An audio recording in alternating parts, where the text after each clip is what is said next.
कभी सोचा है क्या भगवान भी अपने कर्मों का फल भुगतते हैं? हमारे पुराणों में यह साफ लिखा है, कर्म का नियम सिर्फ मनुष्यों पर ही नहीं, देवताओं पर भी लागू होता है। और इसी नियम का एक ऐसा रहस्य जिसने एक दिन भगवान शिव को मजबूर कर दिया कि वे अपने ही पुत्र गणेश का सिर काट दें। कहानी शुरू होती है कैलाश से। देवी पार्वती स्नान करने जा रही थीं। उन्होंने अपने शरीर के उबटन से एक बालक का निर्माण किया, उसमें प्राण फूंके और कहा, तुम मेरे पुत्र हो। फिर उन्होंने आदेश दिया, जब तक मैं स्नान कर रही हूं कोई भी अंदर ना आए। तभी वहां भगवान शिव आए। वे अंदर प्रवेश करना चाहते थे, लेकिन दरवाजे पर खड़ा वह बालक, जिसे हम आज गणेश जी के नाम से जानते हैं, उसने उन्हें रोक दिया।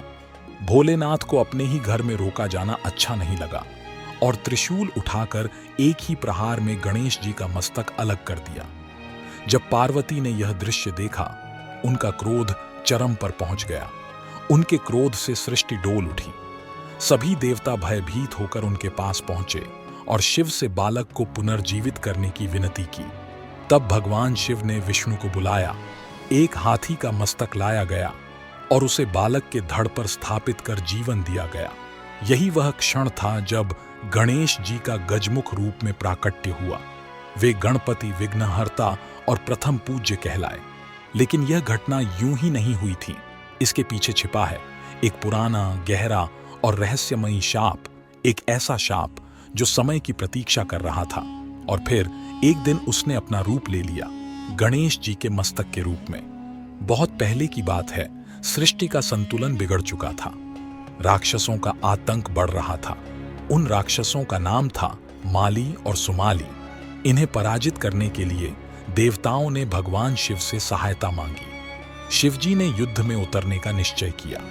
इस दौरान युद्ध क्षेत्र में एक ऐसा दृश्य उपस्थित हुआ जहां शिवजी की दृष्टि गई सूर्य देव पर। कुछ भ्रम था, कुछ क्षोभ, और शिवजी ने अपने त्रिशूल का प्रहार कर दिया। त्रिशूल सीधा सूर्यदेव को जा लगा। इतना तीव्र प्रहार था कि सूर्यदेव चेतना शून्य होकर रथ से नीचे गिर पड़े। अंधकार फैल गया। पूरे ब्रह्मांड में सन्नाटा छा गया। सूर्य के पिता महान तपस्वी कश्यप ऋषि यह सब देख रहे थे। वे दौड़ते हुए आए, अपने घायल पुत्र को छाती से लगा लिया और फिर एक पिता की पीड़ा उनके शब्दों में फूट पड़ी। उनकी आंखों से आंसू नहीं, एक शाप निकला।